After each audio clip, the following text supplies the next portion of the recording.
Hi, everybody, and welcome to City Beat. I'm your host, Nancy Byrne, and we are in the main art gallery here at the Springs Preserve, where there is a beautiful exhibit on display featuring the national parks in our region of the country. We'll talk more about that a little bit later on. But first, Mayor Carolyn Goodman officially kicked off her third four-year term at the May 1st City Council meeting. There was the traditional hand on the Bible reading of the oath, but there were also some special surprises that left even our quick-witted mayor at a loss for words. Being sworn in for a third term as mayor of our city is certainly an accomplishment and honor. Good morning, everyone. My name is Luann Holmes. I'm the city clerk for the city of Las Vegas, and today it's with great pleasure that I administer the oath to the Honorable Mayor of Las Vegas, Carolyn Goodman. It's a tradition that normally doesn't lend itself to any surprises. Do you solemnly swear that you will protect, support, and defend the Constitution and government of the United States and the Constitution and government of the state of Nevada against all enemies, whether domestic or foreign, and that you will bear true faith, allegiance, and loyalty to the same? I will. However, while our mayor recited the oath, dozens of little surprises filed into the chambers. Kindergarteners from the Meadows School, founded by our mayor many years ago. They carried balloons celebrating Mother's Day and honoring her brave fight against breast cancer. But the highlight had to be the children serenading the mayor with the Meadows School song.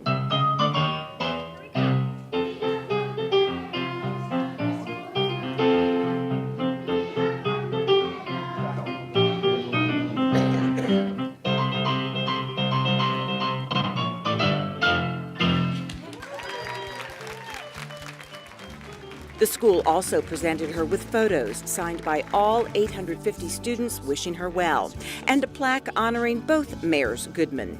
With all of this, the head of the school, Jeremy Gregerson, accomplished something very rare. It is my pleasure to recognize and to say thank you for everything you've meant to this city. Yeah. You left me speechless. And well, that doesn't happen. No, it never happens. There was also a lovely bouquet and presentation from Renee Page, a stage 4 breast cancer survivor. Please accept this flower arrangement named Forever Loved, representing our appreciation. As a stage 4 breast cancer survivor myself and a member of this Las Vegas community, our thoughts and prayers are with you for a speedy recovery. Mayor Goodman took the opportunity to speak out about how cancer touches everyone's life in one way or another. But there's so many that are touched every day by cancer, by somebody they know, somebody that's a friend, somebody that's a colleague, that's a daughter, that's an uncle. And but medicine today is moving along so incredibly. And that's why I have been given this wonderful opportunity to move on and do what I love and be with you all and ask you all to take this city to the next level. With surprise after surprise, the mayor was surrounded by her loving family and a beaming city council. In fact, it was Councilwoman Michelle Fiore who, along with what she refers to as her elves/orchestrators, put much of this together. The morning wrapped up with the mayor saying, through ups and downs, there's nothing more important than family. The best part of all of them, hearts of gold, just kind, good people. And then my parents said, don't marry him. Love of my life, friend, and everything else, Oscar, who's really been with me all the way through all of this, every single time, and just love me. We had a chance to speak with the mayor after the ceremony. She said she's thankful for the chance to continue serving the city. And even though she did experience a setback in her treatment, she's feeling better and is ready to get to work. I am totally back. Everything's great. Everything's contained, and all the chemo has worked.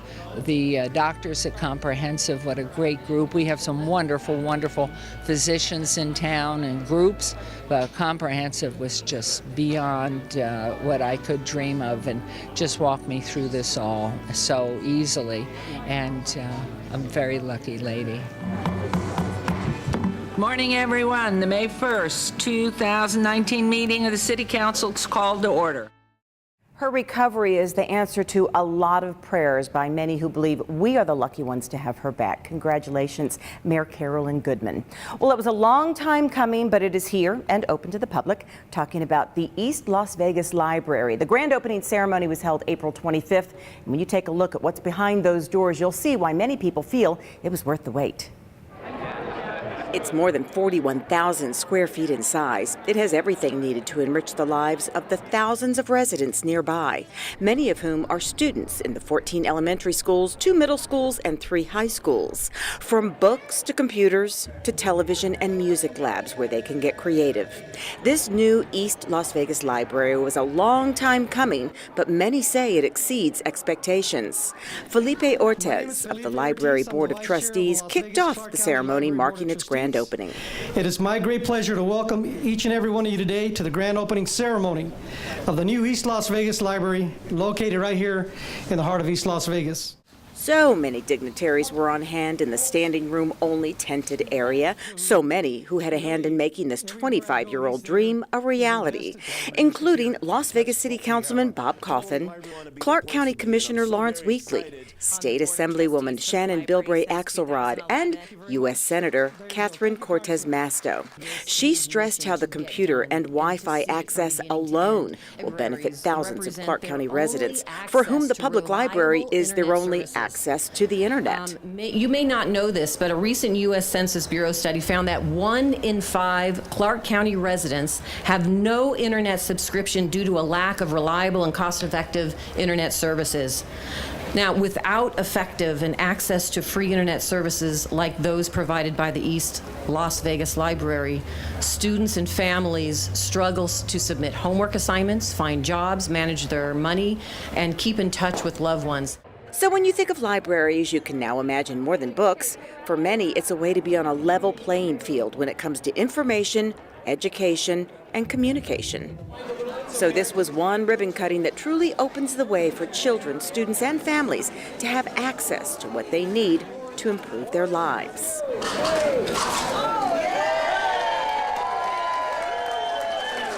Along with everything else you would expect to find in a library, like books and computers, there's also a homework help center, about 1,000 programs planned each year, from early childhood education to parenting classes. There's even a class on nutrition. It's located at 2851 East Bonanza. Well, as Project Neon wraps up, we are finding out that this billion-dollar project is doing more than just expanding travel lanes. It's also implementing some new safety features. One in particular protects one of the busiest underpasses in our city. It was one of the finishing touches of Project Neon, the repaving of this part of Charleston Boulevard that dips under this bridge. A bridge and underpass that were built many years ago and are now showing signs of potentially dangerous hits. Director of Public Works Mike Jansen says Project Neon was a great opportunity to fix this problem. Project Neon, beyond doing traffic capacity improvements, a large focus of the project was to address long-standing safety concerns in our transportation network. And one of those concerns was some of these old structures that we have in the downtown area, such as the Charleston Underpass. It was built in the 1950s, and it had a lower vertical clearance that sometimes some of the larger vehicles would periodically hit. Even though we'd have signs that would alert them to a lower clearance, they would occasionally not follow those signs and hit this structure. The improvements will not alter how most of us travel through this underpass, but they are likely to change the course for high-profile vehicle operators. They will be warned in advance through signage and even through driving apps that the clearance is only 14 feet, 2 inches.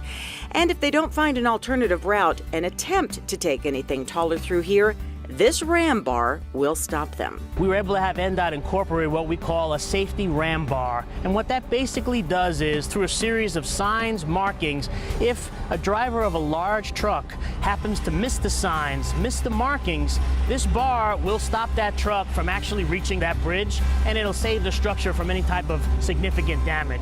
Mayor Carolyn Goodman and Ward 3 Councilman Bob Coffin were very much involved in getting this ram bar installed. The councilman's main concern was not not only protecting the structure of the bridge and the utilities that run nearby, but protecting this pipeline that carries fuel. A rupture to this could cause a big mess, road closures, a safety hazard, and disrupt fuel from being delivered to various destinations if the flow had to be shut down until repairs could be made. Councilman Coffin is very familiar with this line and how many areas could be disrupted. I have always been involved with oil and fuel business in Las Vegas. We had a company in the 50s and 60s that was heavily involved with the railroad. So that's how we became acquainted, because this was a railroad combination project. And it meant that runs all the way to Colton, California, which is near Riverside.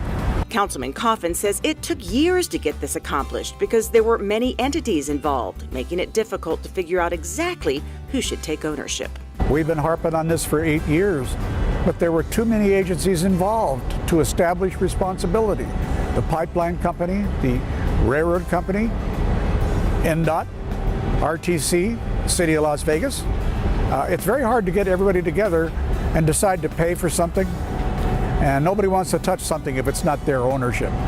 So you can see it's very frustrating to have fought that hard, but I'm so glad before I leave office that this will be complete. It's a public safety issue, and I think we're working to solve it. I think this will do it. Mike Jansen of Public Works says that's the only ram bar in our community. There are others in Clark County in northern Nevada. They're not cheap, but they are worth every penny if they protect the community. We're going to take a quick break, and when we come back, find out about the newest and cutest tool against violence in our schools.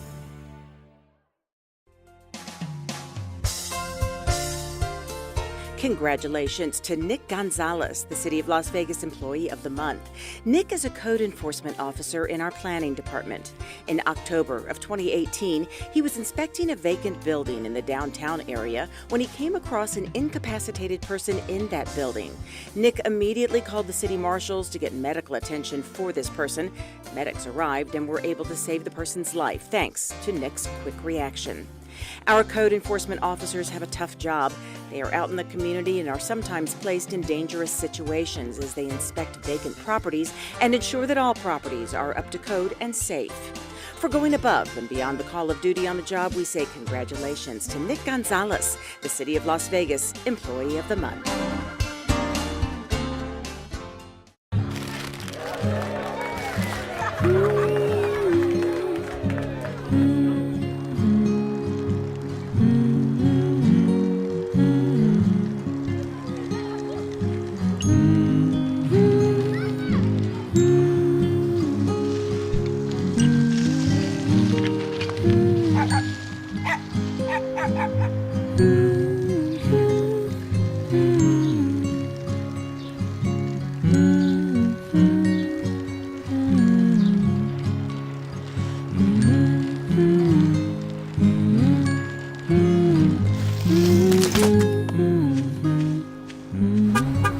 Things you've done with your bike, donating it to Goodwill may be the most incredible of all.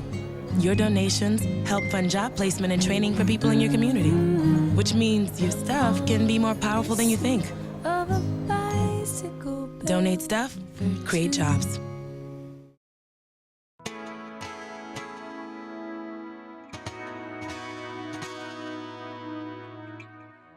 It's important to make sure your pet is kept up to date on vaccinations. Vaccines can help prevent many fatal contagious diseases. Rabies vaccines are required by law in Clark County, and other vaccines such as distemper and parvo are great at keeping your pet healthy and happy. Visit animalfoundation.com for more information on our low-cost vaccine clinic. Huntington! Every proper bear knows that the right fit means everything. Especially when it comes to car seats. Oh, really? I just did what any bear would do. So know for sure that your child is in the right car seat for their age and size. I like it. To learn more, visit safercar.gov/the-right seat. Oh, hello there. Oh, where's that bear?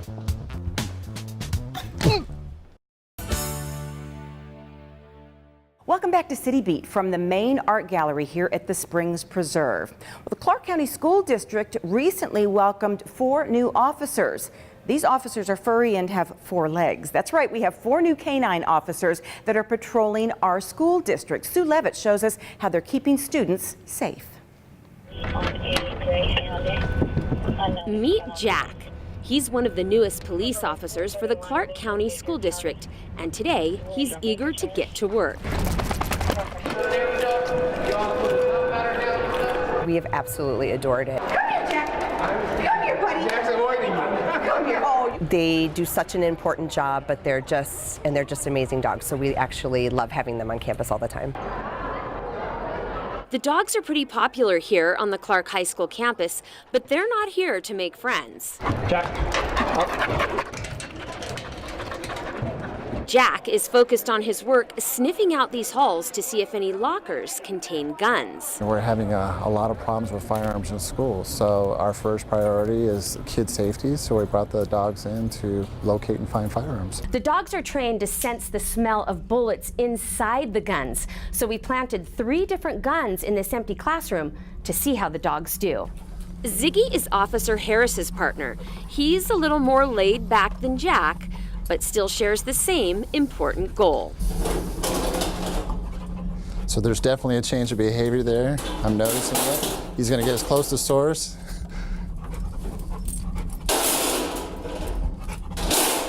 Show me. Oh, that's a good boy. Yo, you're such a good boy. Ziggy gets rewarded and is off to find the last 2 guns.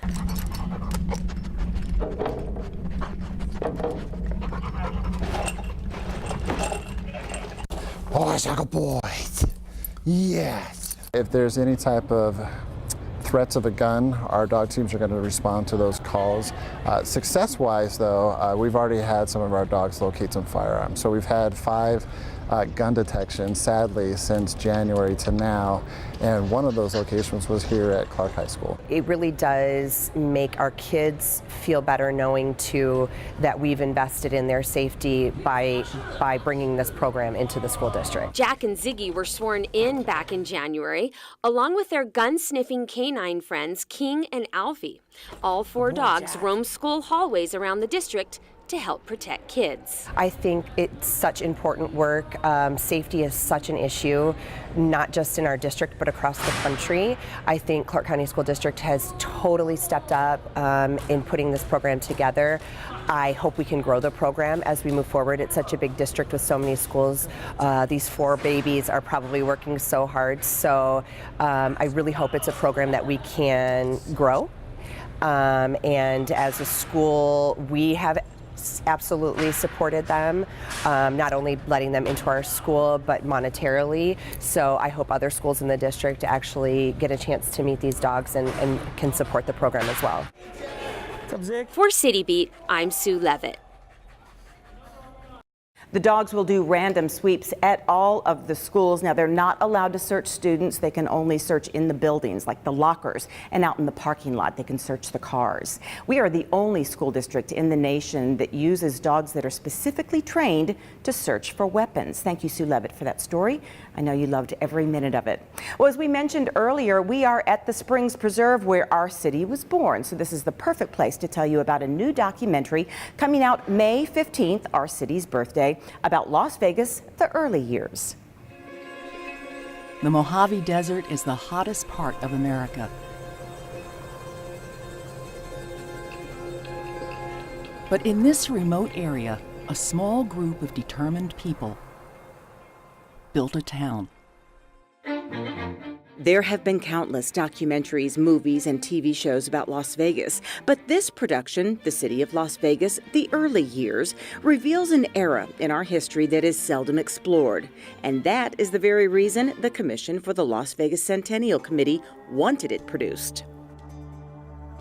We did it because we wanted it to focus really on the early years of Las Vegas. We don't have that history on record out there as a true documentary. So we decided that we wanted to be the ones in the driver's seat and kind of help them create this documentary for us. It was produced by Boyd Production out of Connecticut, a company selected by the commission after an extensive search. They did a beautiful job, especially when you stop to consider the lack of photographs, not to mention film, available from our early days. what they really focused on is interviewing some of our historians. Bob Stodahl has been just an incredible source of information for them, as well as like Mark Halpanton and some Clayton White. So you're going to see a lot of interviews from people that know the history of Las Vegas. So you're going to see a lot of really cool photos from the very, very early years of the city. Esther says even those who think they know a lot about our history will see photos and hear facts about the city's beginning that will surprise and interest them. When I first started with the city in 2004 and I did a lot of research for the centennial year, you think that you've learned a lot, but again, some of the historians have so much history in their brains, and for them to share that with everybody, and there's so much that I think people are going to learn about the forming of our city and really appreciate this documentary. There are plans, though not etched in stone yet, to produce other similar documentaries on our history, working our way forward to more recent years. And this one will be shared with the Clark County School District as a teaching tool. It all depends on funding, which all comes from the sale of the special commemorative centennial license plates. The City of Las Vegas, through the Commission for the Las Vegas Centennial Board members, we receive money from the Welcome to Las Vegas sign license plate, and a lot of people don't realize that. It's a great funding source because it helps us preserve the history. It has to go to historic preservation projects, so it's a great funding source for the Commission and the board members to oversee and assign projects like this documentary. But until then, you'll want to make sure to tune into the premiere of the City of Las Vegas, the early years, right here on Channel 2 at 7 p.m. on May 15th, our city's birthday. So this all kicks off May 15th at 7 p.m. There will be a screening at Charleston Heights Art Center, which everyone is invited to attend. And of course, you can see it here on Channel 2, and it will be live streamed on Roku, Apple TV, and on Amazon Fire through the app Go Vegas, one word, City of Las Vegas. And it will be run over and over again on all of those networks. We're going to take a quick break, and when we come back, we'll unveil some art in a rather unlikely place. Hart, what's going on? I'm leaving. Why? What did I do? Not enough. You constantly ignore me. You barely eat anything healthy. You're half as active as you used to be. The pressure is just too much. I quit. Okay, I get it. I'll do better. Just please, don't leave. Okay. But remember, if I go, you go. Listen to your heart. Don't let it quit on you. Uncontrolled high blood pressure could lead to stroke, heart attack, or death. Get yours to a healthy range before it's too late.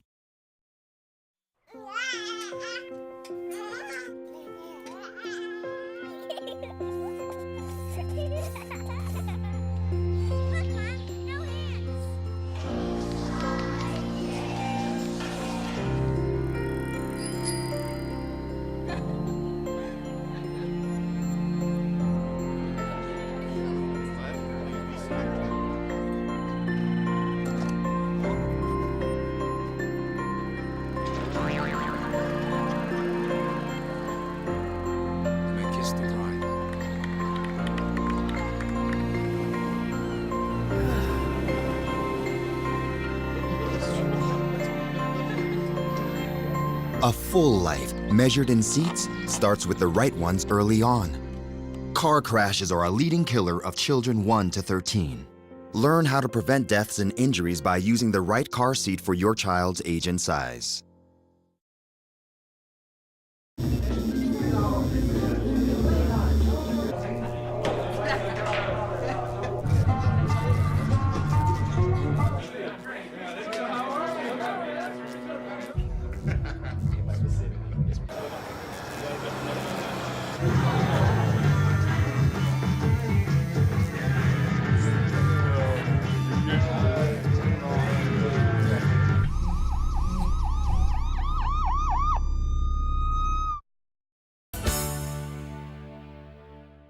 Welcome back to City Beat from the Springs Preserve. You know, our city leaders have always been very supportive of public art. The latest example was recently unveiled in a very unexpected place. We were there. When it was announced that the latest mural was going to be unveiled, few expected it to be at a fire station. But Las Vegas Fire and Rescue Station 1 is indeed the latest recipient of public art. Art and public safety may not seem to be a match, but it has been shown that the positive influence of cultural resources is linked to healthier and safer communities. As the director of the city's Office of Cultural Affairs told the crowd awaiting the reveal, it's all part of a bigger plan to spread art and culture all across the city. Our contemporary art program was created to collaborate with the community, artists, and creative teams to present temporary site-responsive murals, sculptures, projections, performances, and other proposed media on public and private designated property sites throughout all 6 wards of the city. So where do you put this mural? Well, if you're a fire station, why not use these gigantic canvases? It's called 6 Ways to Draw Attention by artist Eric Burke. I keep telling everybody that Ward 5 is a cultural epicenter of the city with the Discovery Children's Museum, the Smith Center, the Natural History Museum, the Mob Museum, the Neon Museum, the Nevada Museum of Art's coming here. And now we have this at our #1 station, Station 1, right here in Ward 5. And how beautiful is this facility? It's just great. Chief McDonald says it's a wonderful way to draw a connection between the community and the firefighters. It really, I think, lightens up the fire station, and it really creates a connection between the neighborhood, the community, the residents, and our firefighters. And I think that our firefighters love being a part of the community. City leaders want to see more of this kind of display, illustrating the vast amount of local talent in Las Vegas when it comes to creativity and art. And Chief McDonald would like to see more of it at fire stations across the city. Some of our firefighters were getting contact from some of our stations that have a real interest in being next. Hopefully that we can get it around to all parts of the city, and like I say, the connection that we feel as though it's making is really good for us. I'm a big believer in beautification. I think it adds a lot of culture into our community, which we have. We have a lot of culture to share, and we're going to continue to share it. We have a long way to go. We're just getting started. For more information on this art project and how you can get involved, go to artslasvegas.org. Well, as we mentioned earlier, we are in the Big Springs Art Gallery here at the Springs Preserve, where there is a beautiful photographic exhibit on display featuring national parks here in the region of our country. It's called Forgotten Horizons. You've gotten a little bit of a preview. We're going to have a full story on the very next City Beat. Well, as we go to close, we're going to take you to a very colorful fundraiser held at Floyd Lamb Park at Tule Springs. It was run by Ward 6 and the Kiwanis Club to raise money for a special swing that can accommodate children in wheelchairs. We'll see you for the next City Beat.